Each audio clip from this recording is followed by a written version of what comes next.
4x6 labeled. So we do have our 4x6 label loaded in the machine.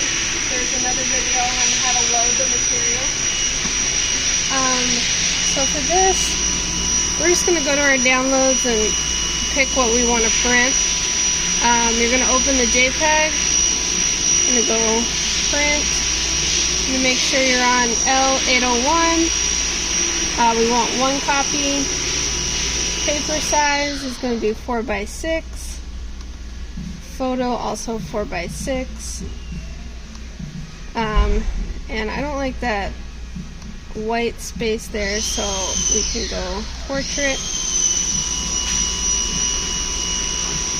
And I think that is it. We're going to hit print.